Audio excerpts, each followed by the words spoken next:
Welcome to another episode of Well-Adjusted Mama. I'm your host, Dr. Laura Brayton, and today's guest is a very close friend of mine, Dr. Kathia Roberts. She is a naturopathic doctor, PhD, and she will be speaking on seasons of motherhood. Dr. Kathia Roberts takes joy in her new role as a holistic mom while continuing her passion as a healer, naturopath, medical herbalist, and doctor of integrative medicine by empowering families with healthy, holistic alternatives in healthcare since 2004. She grew up in South Africa and began experimenting with herbal potions at an early age. As a teenager, she suffered from colitis from an eating disorder and was misdiagnosed with Tourette Syndrome. As a result, she was prescribed Prozac and Ritalin that caused multiple side effects. This life experience inspired her to help parents be mindful of having their child be defined by their diagnosis and to rather seek a holistic mind-body-spirit approach to address the root cause naturally instead of masking it. She has served on several statutory councils representing allied health professionals and continues to teach herbal medicine and mind-body therapies to other healthcare practitioners. She's the director of Seasonal Health Wellness Center and Apothecary in Hoboken, New Jersey, where she dispenses customized remedies and formulations, including herbal teas, homeopathics, capsules, lotions, oils, sublingual sprays, and more to address a wide variety of conditions. She facilitates mothers and mothers-to-be to embrace the season of motherhood with flexibility and ease by providing them with natural and holistic methods to cope and adapt to this season. She also leads sound healing meditations for everyone in the evening, twice a month, and for expectant mothers on a weekday to aid a peaceful mind by providing insight into daily struggles and encourage flow towards transformation. For more information, visit her website at seasonalhealth.com. Welcome, Dr. Roberts, to the show. Thank you, Dr. Brayton. I'm excited to be here. So excited. I've known, Dr. Roberts and I have known each other for years. We're both based here in Hoboken. And Dr. Roberts is a naturopath in addition to many other degrees that she has. And so she's going to share her wisdom as a holistic doctor as well as a new mother. And I love that she has experience in both, that she can share her wisdom with us today. So let's start off with explaining to the audience, what is naturopathy? Well, naturopathy or naturopath is basically trained like a primary healthcare provider.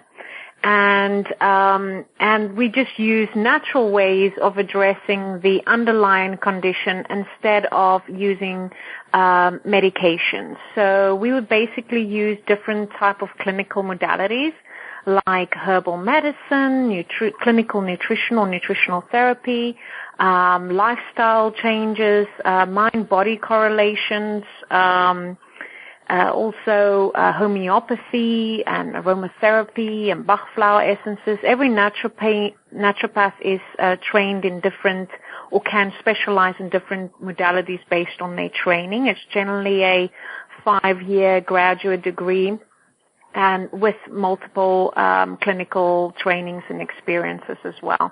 And we do all the pharmacology and medical science to have, a complete understanding of how the body operates, along with these holistic and complementary therapy modalities in order to provide a natural, non-invasive and with limited side effects to addressing the person's underlying condition.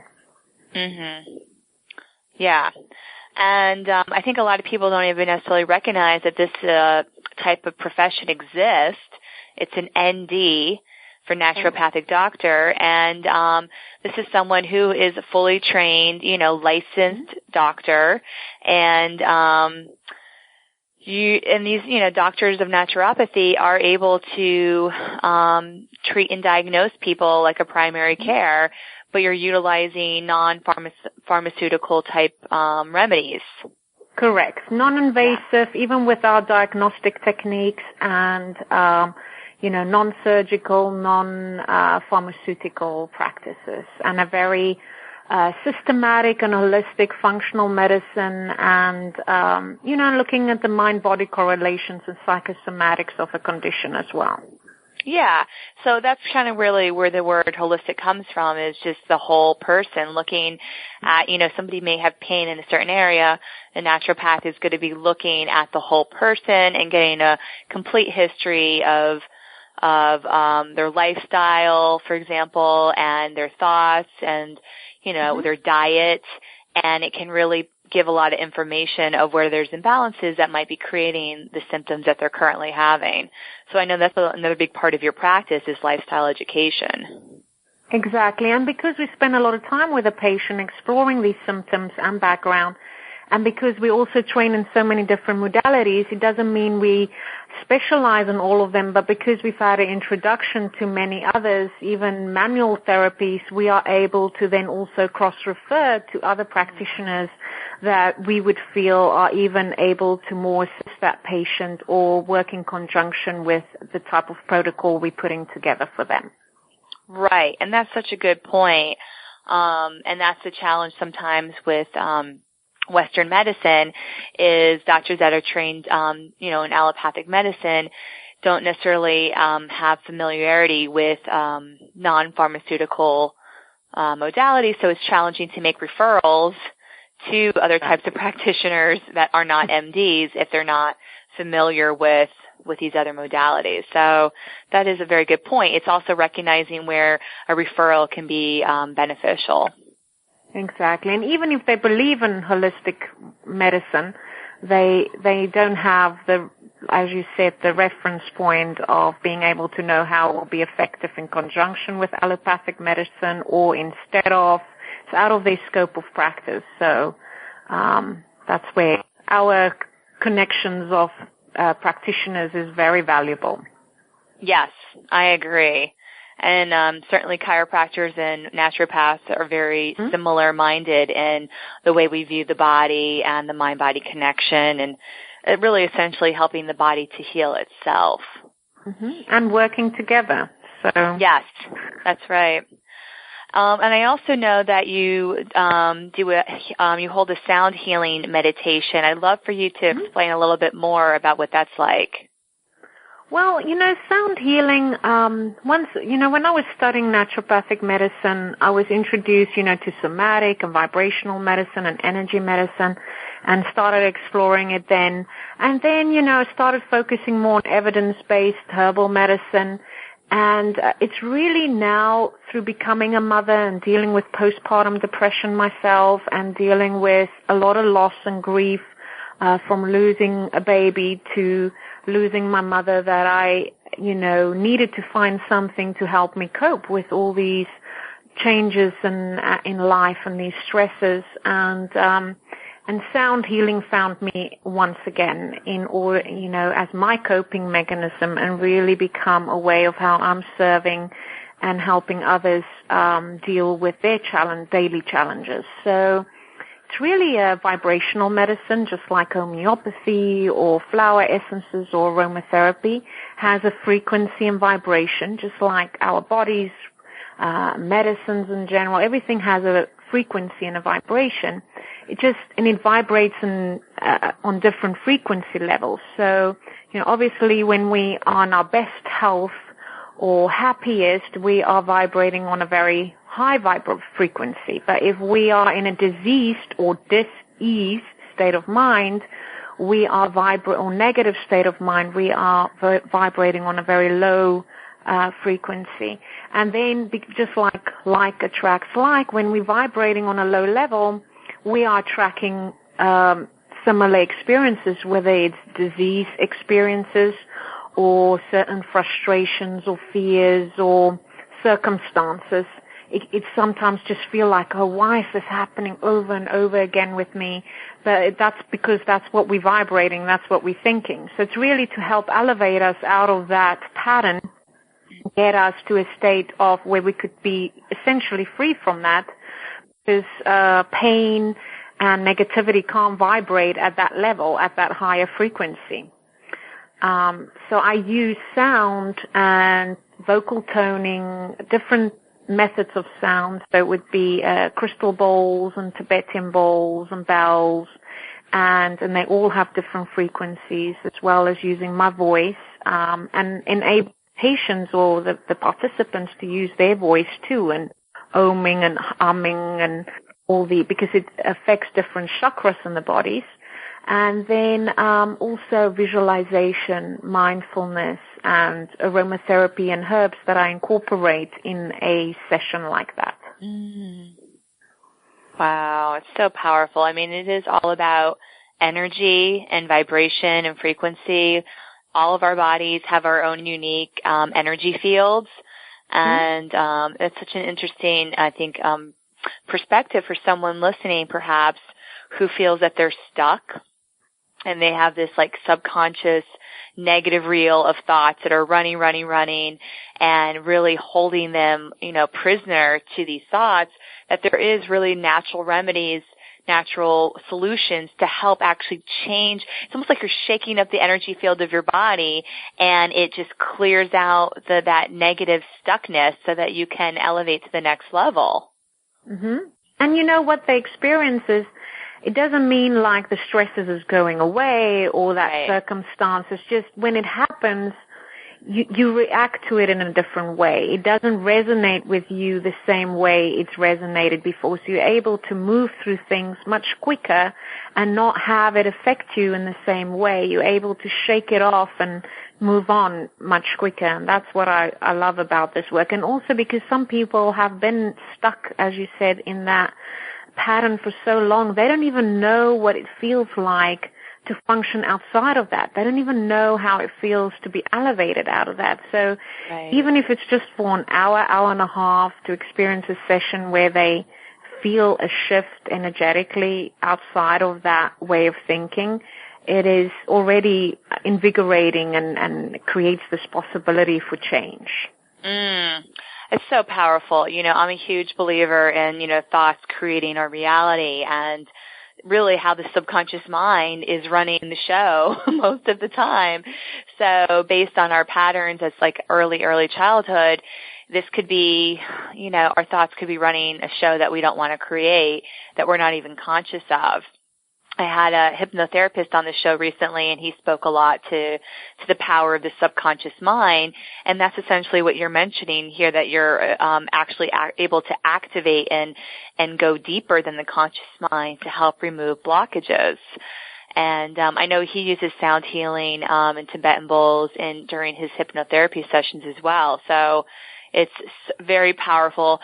Can you speak a little bit more, too, about the chakra work that you're doing with the sound healing? Well, every bowl, relates to, and sound frequency relates to a different chakra.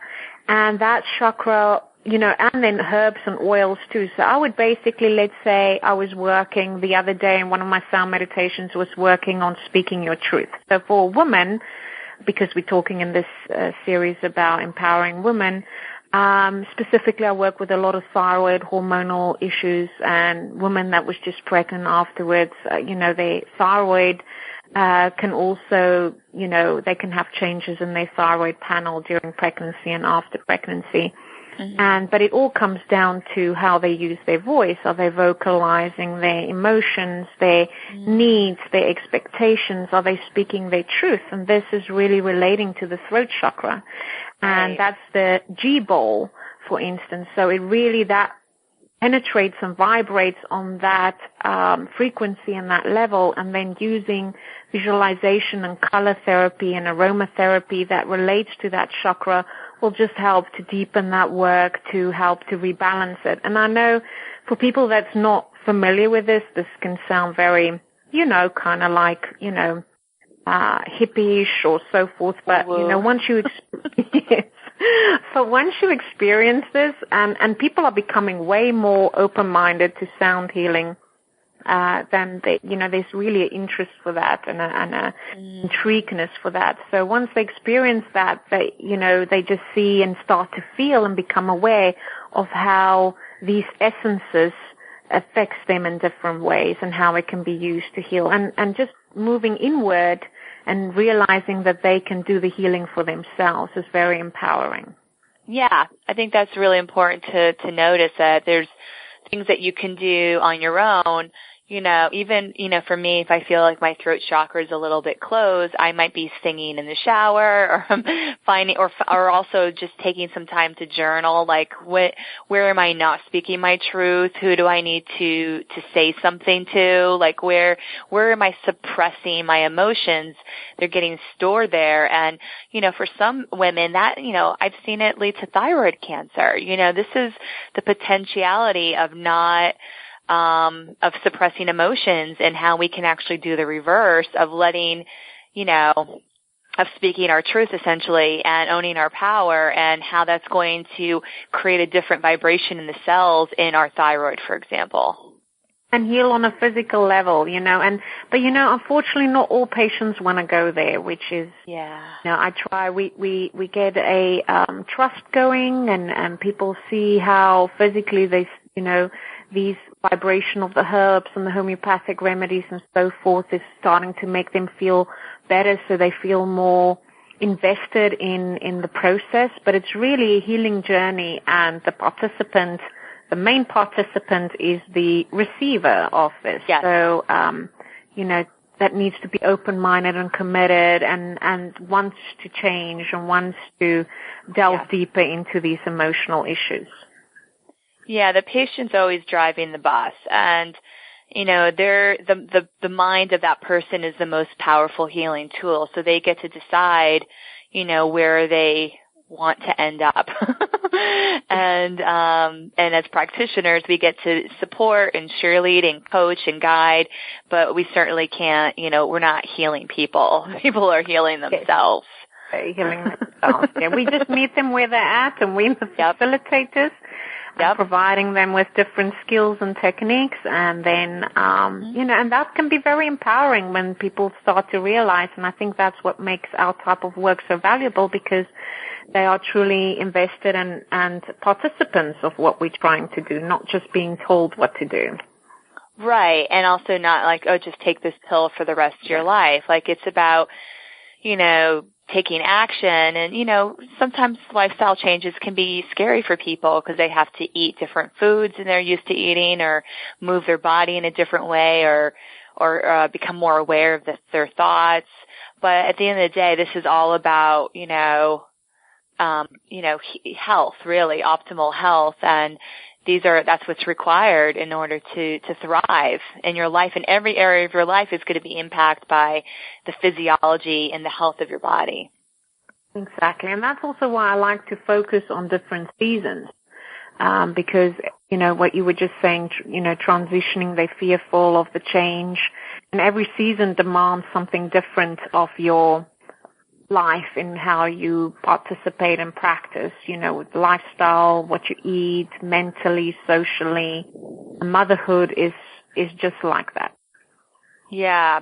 So let's delve into that now. I know your practice is called Seasonal Health, and you can find Dr. Roberts at seasonalhealth.com. And today we wanted to focus on the seasons of motherhood. So can you please explain what that means? So basically, this is the transitioning into motherhood, and, everything that's paired with that, from the sacredness and the privilege of being a mother to also the challenges and the frustrations and the, what needs to change in order to gracefully embrace this new season and be able to be balanced and healthy with it. So, it's to be a true caretaker, and in experiencing the gift of unconditional love. And with that, a lot of fear can come up, because this is unfamiliar terrain if you've not been a mother before. And also a lot of past, trauma or hurts can come up from your childhood or relationship with your own mother in becoming a mother. And this is where I really challenge and also inspire the women I work with to delve deeper, because there's so much opportunity for true deeper healing on so many levels, physically, emotionally, and spiritually.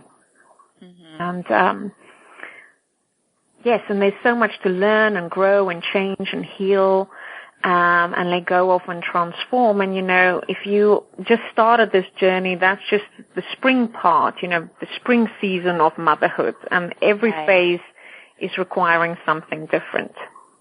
It's so true. I mean, I remember even like taking a Tony Robbins seminar, and he talks about seasons, like season of our life, right? Based on our age, or season of our business, season of our relationships. And, everything has a season. The spring, which is the new beginning, the summer where you're, planting. Well, I guess planting happens in the spring too. And then there's that, the harvest in the fall. And then the winter is, the more quiet, peaceful, inward time period. So it's so cool to look at that in our different parts of our life.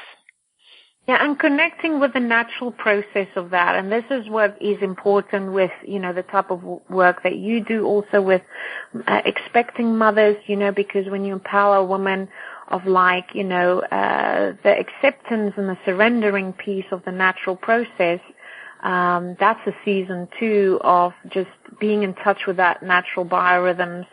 And then just realizing in motherhood, we can't always do it all and all the time, and to be kind and gentle and nurturing towards ourselves, and, give ourselves validation that we're doing a good job and it's good enough, and, we won't be perfect all the time. And, as long as the intent and the mindfulness is there, we are on the right path. Right.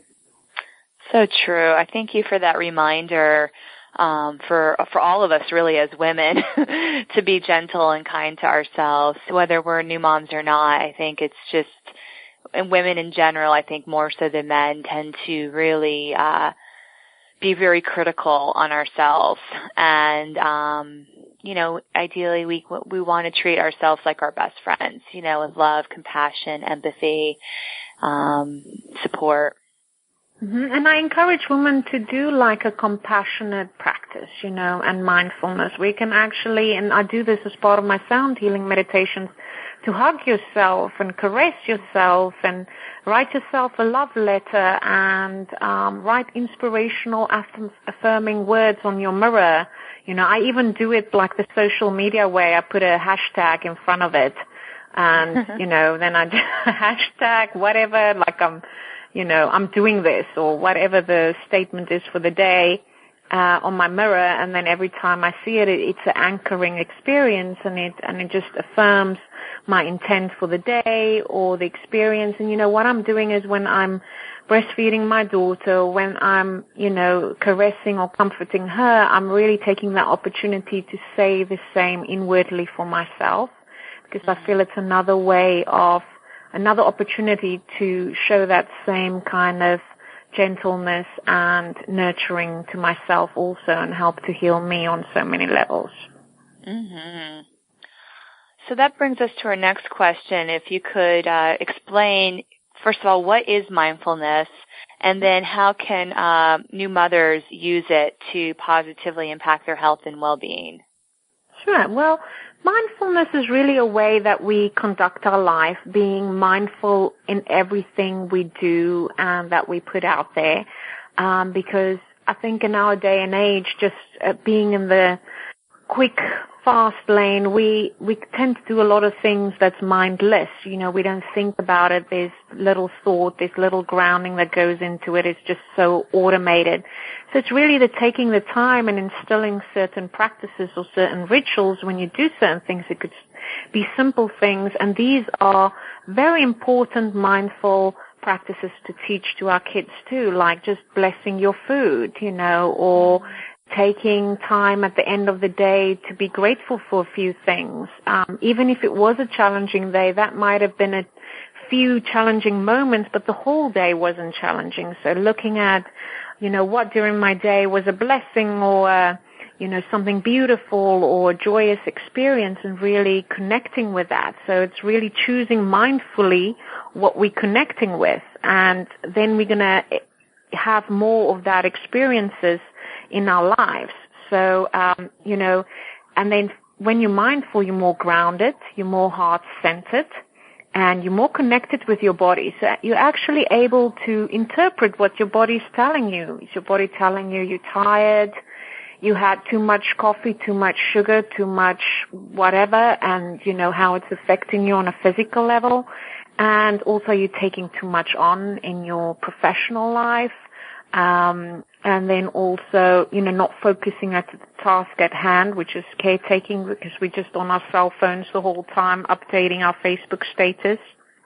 And, you know, once this person's saying, being mindful of that. And, you know, I think mindfulness for me personally is also being honest, because, you know, we're all human and we all have these tendencies, and sometimes we fall, you know, wayside, and we tend to participate in these ways, but it's really awareness and like stopping yourself and say, hey, you know what, I think I was a little bit too much on my phone right now. I need to connect in the moment and just be present in the moment. Otherwise I'm going to miss this, and that moment will never ever return. And this, you know, it really makes life simpler, and it enables us to, not get freaked out and live in our fears, and it helps with, you know, relieving anxiety and depression also. So, you know, that's how I feel it helps to impact health and well-being and making better food choices. Right. Yes, and we're teaching this to our kids. So that's, and they see us doing it, you know, our inner language, how we speak to ourselves, how we speak to our partner or other, you know, fellow co-workers or, you know, strangers in the street, and we're mimicking it for them, and they see it and they'll learn from us how to conduct their lives mindfully. Right. And you know what, that's such a good point that you made about how as a parent, you're the ultimate role model for your child, and kids are so smart and so observant. Like everything we do, say, every behavior, everything is completely absorbed by these little ones. So, you know, obviously nobody's perfect, right? But just having that awareness that the way you interact with yourself and with others is being noticed by your child, and they will start to mimic that. You know, even when I have parents complaining of picky eaters, I'm like, well, what are you eating? you know, like your children like want to do what they want to be just like mom and dad. So if mom and dad's eating spinach and healthy green leafy vegetables, the child's going to eat it too. For the most part, I mean, that's rare to find a child who's going to resist it. If that's all they know, it's like, hey, that's what we eat at home. We don't eat chicken fingers. We don't eat French fries. Like, this is what we eat. Like, this is real food. Yeah. And I'm sure you see that with your daughter. You know, she's eating vegetables, right? She never, like, had an issue with her vegetable consumption, right? Well, I mean, they do go through their phases, but there's ways of sneaking in the vegetables, even if you puree it or put it in like, you know, making like vegetable hummus. You know, she likes that. So they do go through these phases of liking different textures, but then you just play around with it and you become creative and innovative or still, because it's time consuming and it's a commitment, even to teach your kids healthy eating style and to provide them with those choices. It's not easy. It takes time and it's a commitment. And I think, you know, because moms are so overwhelmed with so many things on their plate, and then if they do have a picky eater, it's easy to then default to, you know, pizza or whatever, because it is quick grab and go, and if your child will eat it, you just like relief that they will eat it, but then you're instilling a different type of habit, and, you know, they're getting used to these processed foods, and then you also don't have a mindfulness around it, so, but it is a commitment and time. So, you know, I even advise the moms I work with, like, they can't get to it all themselves, you know, to try and get a mommy helper that can help them with food prepping. You know, even if you can order certain things, you know, there's different kinds of services to have it delivered to your house. Delivered, pre-prepped, organic, natural, in season. So you have the choices available and quick, easy tips in order to go there instead of, defaulting to but it's the availability of these highly processed, unnatural foods that in our day of life has made these choices harder, Mm-hmm. That's so especially true. if you're overworked. But I find when we're mindful, we do just make better choices in every regard, whether it's with exercise, with how we react to a certain situation, how we deal with a little one's tantrum, or, how we plan our meals for the day. It's all just a lifestyle practice. And, that's so huge to have, to point out even how mindfulness impacts, like, for example, a stressful situation like your child having a tantrum, let's say in a public place. And that's stressful for anyone, right, to be in that vicinity. But a parent who has been actively practicing mindfulness, for a while before this tantrum happens is going to be able to react very differently than someone who's not in that mindful state and is becoming more reactive to the situation at hand. And, wow, what a powerful example to be able to stay calm-centered despite that and be able to teach your child how to do the same, essentially. I mean, this is really an opportunity for a lesson. Yeah, well, I think even for us too, what I've noticed in my spring season of motherhood has been, I've been so focused, and we're so focused on kids' education, like the academic education, already planning which grad school they're going to go to or saving up money for it. It's like insane. But, so little focus are being placed on emotional intelligence. And I know certainly for me growing up too, and even culturally in South Africa, a lot of feelings are not being explored or talked about.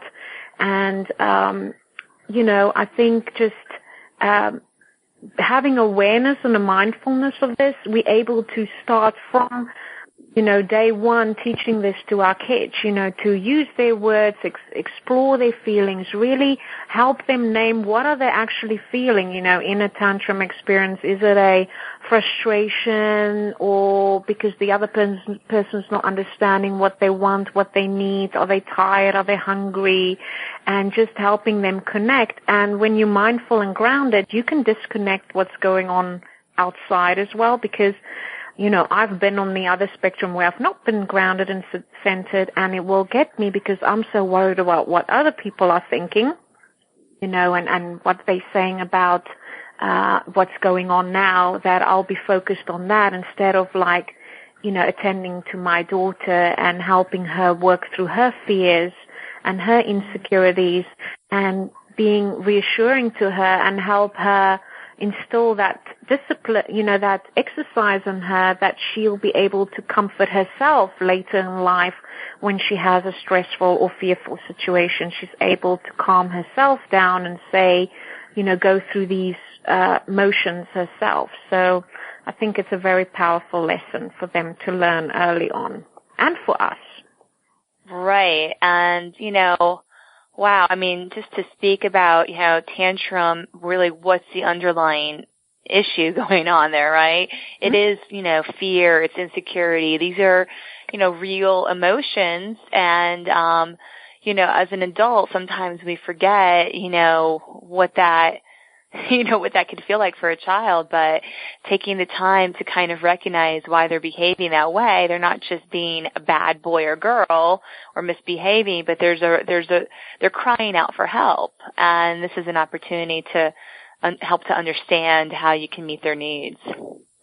And actually, I think for us too, it's a healing opportunity for us too, because in helping them realize what the underlying need or fear is, we are realizing something ourselves, because we still throw tantrums too, but just in a different way. Right. And we're not always able to express our emotions or really able to name what it is the underlying fear or what are we truly feeling? So I feel we're helping ourselves and helping them by exploring our own emotions and feelings and fears, and really talking to ourselves too by, talking through the situation and how we can help ourselves. So I feel it's we both parties benefit from it. Yeah, it's a win-win situation. Exactly. And the whole supermarket or wherever benefits from it too. That's so funny. Yeah, and it's explaining to people when they hear you talk through it with your child, people see, well, that parent is actively addressing it by, trying to make sense of what's going on, and not just letting the child left to their own devices, which can be even more frightening for the child. Yeah. I think it might be helpful if you could even maybe just give us an example of if you're open to sharing a recent personal experience of where this might have happened with your daughter Zia. And because just to give you back, what I see with a lot of parents, and I'm sure this is common, if a child is having a tantrum, they're screaming, they're yelling, whatever, a lot of parents are quick to oh, here, let me give you some sugar, let me give you some French fries, or let me give you an iPod or something like that, iPhone, something to distract them, but it's still not, that's still numbing the pain, right? It's not going deeper and addressing that root cause. So can you just maybe share how you would go deeper and help your daughter walk through this? And your daughter is almost 2 now? Almost 2 years old, yes. Yeah. Well, and she's not talking much, so she's not really talking yet. She's also bilingual, so a lot of times that can take, speech can come later in a bilingual family.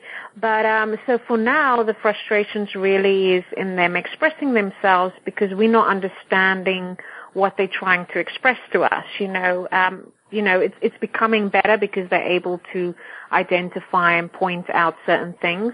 But, first of all, like you said, you put on the oxygen mask on yourself first before you help your child, meaning you need to be grounded and centered. So when it starts happening, you really need to get yourself heart-centered and grounded before you attend to your daughter or your child, because if you are not balanced or centered or mindful, you most probably would get triggered and react also, overreact, or react in a not in the way you would like to react. So I firstly take a time just to do a breathing exercise or just a visualization, just a quick centering action, and then I would get down to her level and I would have some physical contact. Granted, some kids, when they're worked up like that, they don't want to be held or touched or comforted. They actually run in the opposite direction. So I would let her go, and I'll sit close by and I'll say, mommy's here and, you are safe and, I'm listening to you and I'm trying to understand what you're trying to express or explain. You're probably feeling. So now you go through the emotions and you're talking calmly and you at their level and making eye contact. And if you can, you have your hand on their arm or their shoulder or some way to have physical contact. And if it's in a public place, you would even carry them towards a safe place where they're no harm to themselves or somebody else, where you can have this connection with them and help to get them grounded. I mean, some of them, in some situations, they get so worked up that they can't even listen. That's where some, can be helpful, to kind of, I will start singing or dancing or try and, the vibration of feeling my vibration when I'm singing has helped her in the past, or do funny or showing something that might be of interest that she hasn't noticed before. These distracting can help to pull them out of that situation when when nothing else will calm them down. So, but talking through naming the frustrations, is it, or they're hungry, or I know you're tired and we're going to rest now. And then also naming perhaps what we did wrong, because sometimes we've stretched it like we didn't keep to the routine, or we took them out of their comfort zone, or they haven't eaten yet. It's like saying, owning up to your own responsibility in that, so they know that it's not just them, it's not because of them, it's because of us, or, we try to fit in too much in today's schedule, or mommy should have taken you home first and did this first. I feel that's, owning up to one's part that one plays in dynamics and relationship is also a great learning tool for them. Wow, yeah. For being honest and so forth. And I think that's with the mindfulness piece too, when they feel something, or if they've been hurtful to other kids, like consequences, and focusing on what we don't do as a family. We don't hit kids, we are lovingly, we do gentle stroke, we gentle, so you always focus on what we do, the nice things or the grounding things or the mindful things we do. And it's kind of like repetition. It just takes time and repetition. It's not going to work every time. And this is the piece I think that I myself remind myself of, and other moms or parents, is that, it's learning practice, and we're not going to be perfect in every situation, and we just have to keep adapting, but the main thing is for us to stay grounded and self-care, to really take care of ourselves, because if we don't meet our needs, we are truly not able to meet anybody else's needs. Mm-hmm. Yeah, I'm a huge advocate for mama self-care. I think that it's just such a priority, and I see so many new moms putting everyone else in the family, needs ahead of their own, and it's not sustainable. Mm-hmm. Yeah, and it's so easy to do because we are this primary caretaker, and it becomes this unconditional love. So I think in a way, it's like it's so instilled in us, and probably also generationally, past generations where, that would be the only role for the mother.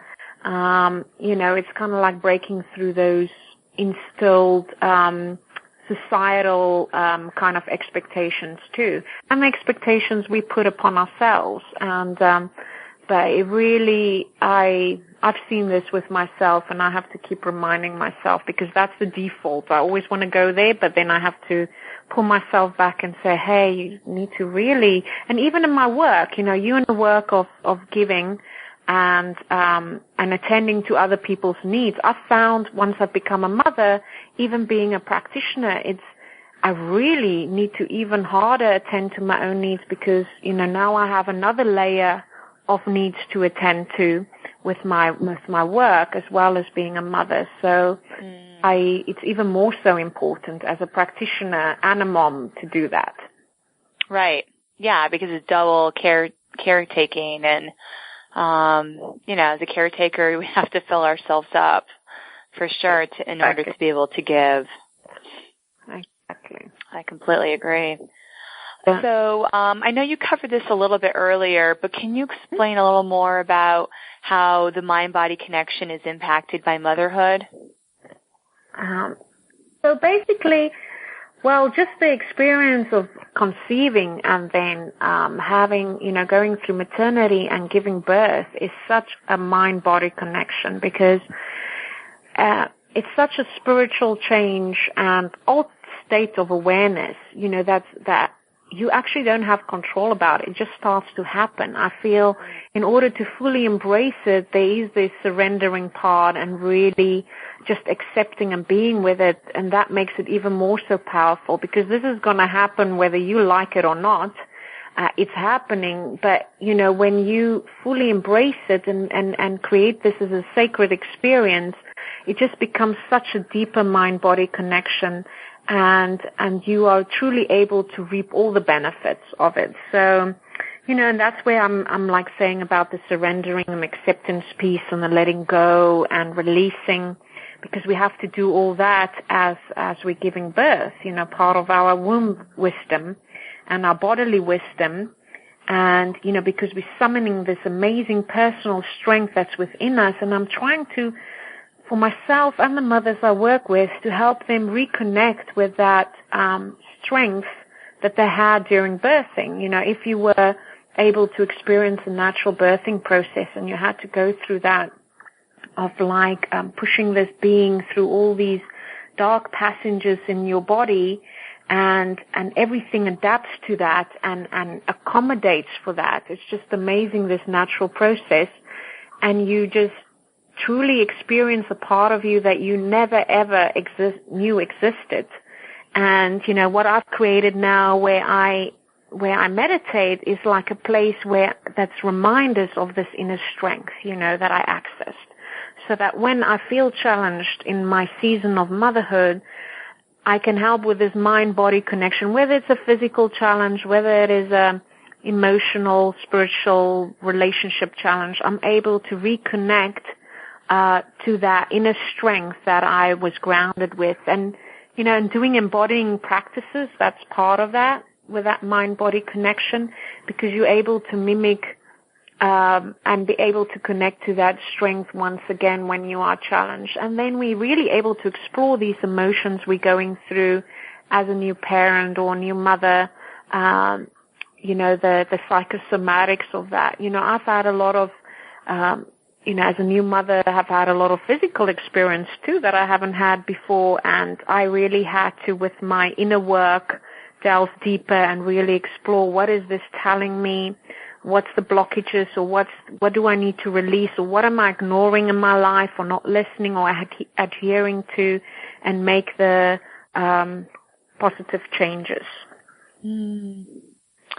Wow. So just, you know, having that awareness of when symptoms or something's occurring that seems off, you know, there's a message there, right? Our body is trying to communicate, and it's important to listen and not just suppress those symptoms, but to take the time to go deeper and, you know.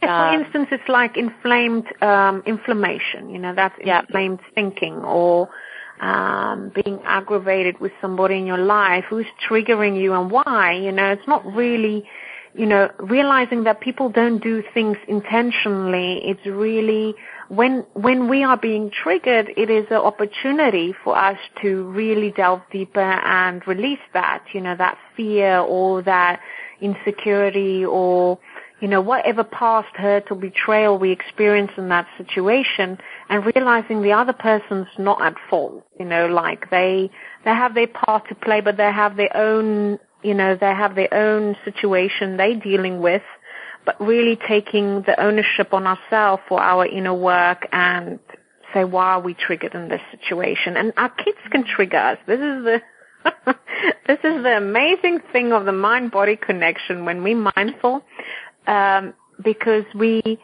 our kids is brought into our life also for us to work on certain things. And I've heard this from, I mean, I don't have a teenager. I know I gave my mom a hard time when I was a teenager, so everybody keeps telling me, when you have a teenager, she's going to do the same to you. But you know, it's really, it's an opportunity for us to, so I think it's really, the attitude is gratitude. So the attitude needs to be gratitude, and having a daily gratitude practice from a mind-body connection, even when it's uncomfortable, because change and transformation is uncomfortable. That's with a mind-body connection. So whenever I get patients in pain or having a certain physical experience, it's really like, you know, actually what that's showing and revealing, and the contrast and the opportunity for change and healing, we need to have a gratitude for that. We need to actually embrace it with, like, we welcome this in our life right now, because it's exactly what we need to be experiencing in order to get to the next level. So that's how I kind of go about that now. And the other awareness or mindfulness or mind-body connection is not really to own your symptoms. In my practice, I, focus a lot on the I am or I have, and having that connect with positive statements. Right. So whenever we experience a physical symptom or anything emotional or circumstantial, that is just temporary. I'm currently experiencing XYZ instead of like, I am depressed or I have postpartum or I have XYZ, because then you're owning that and it becomes a label and a crutch that one leans on, or it's easy to do that, and then it just gets perpetuated. Mm-hmm. Yeah, and that positive, present tense is a really powerful mindset. Even if you're not feeling healthy, having a belief statement like my body is healthy and happy or functioning, optimally, where you're already there, not like I will be one day. I will be healthy one day. It's like, no, you can start to call it into your life, immediately. And it's hard to, it's one thing in saying that, it's another thing when you are in chronic pain or chronically going through the extreme tiredness or mood swings that one may be experiencing. But then it's just when you do realize it's temporary and keep reminding yourself of that can be helpful. But then also these other vibrational techniques, whether it's herbs, homeopathics, herbal, aromatherapy, or the sound, that can help you also just get to that place quicker and that's right. And deal with it in a better way. So, Dr. Roberts, I'd like to wrap up our interview today sharing a little bit about, I know you shared earlier a little bit about your personal story about grief and postpartum depression. Can you just speak a little bit more about how, how they're connected, and also maybe some natural holistic ways to help move through these processes? Okay, good. Well, like I've said just recently, it's really realizing that it is a phase and a transitional experience that one goes through. So there is a temporary, regardless of how long the time component of that is, element to it. That can be helpful. And then, for me, really realizing, there's grief components to all this. When I was doing grief work, when I've lost my first baby and then my mother, and it all kind of happened simultaneously, it's realizing that in grief, there's a relationship to the person or the thing that could be a business, a relationship that you grieve that's lost, not particularly somebody that passed on. Could be your past life, as becoming a new mother. That's the postpartum aspect of that. Exploring that relationship, when it ended abruptly, whether it was a business or partner or death, where was things left off, in that relationship, and working through that, because there can be a lot of what ifs, why not, a lot of like ownership taker or guilt, on yourself, and just letting go of that guilt and doing a forgiveness practice, even if it's for yourself. That I found very helpful, because we do tend to put a lot of blame or hold guilt within our bodies, and then, doing these methods of meditating and using these flower essences can also help us relieve and release grief and fear and guilt and shame or whatever is connected with that. But what I want mothers to realize is with postpartum, shameful, and you've had some experts on that, and there's many experts on postpartum and books on it, written on it, and there's many definitions of the types of postpartums. It's wide, and it is real, and then people do experience it in different ways. From my perspective, I do believe everybody experiences postpartum to some degree. Just the changes, our whole life is going through transformational change in our relationship, and then the no sleep. It's essential to have a village and a support system, because, finding women in a tribe, I think we live in these urban environments now where there's a lot of people, but alone. lonely, and I've experienced that. You feel like you've all these people around you, but you're lonely, you're not connected. You're connected on an online group, but you don't always have that physical connection and touch where you can openly share in a safe environment. Because what I've noticed on the online groups too, the moms can get very, and even with grief in general, it can be very opinionated, offering help that's not really helpful, and judgment, and and one can personalize it when you're in a emotional state of not being, where you are hurt and sensitive. One can interpret these things in a different way, and it can be more harmful than helpful.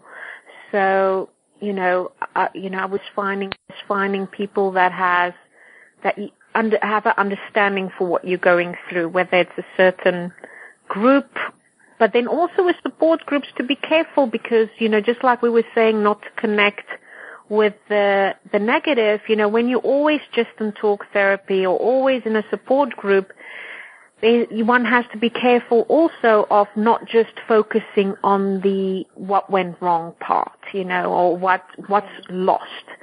We do need to also surround ourselves with focusing on what is gained here, what is the positive message, what, the miracle of life and the cycle of life and how things all in the end work out for our greatest good, and focusing on that element. That's been really helpful for me and how I help mothers and people going through the grieving process. Wow.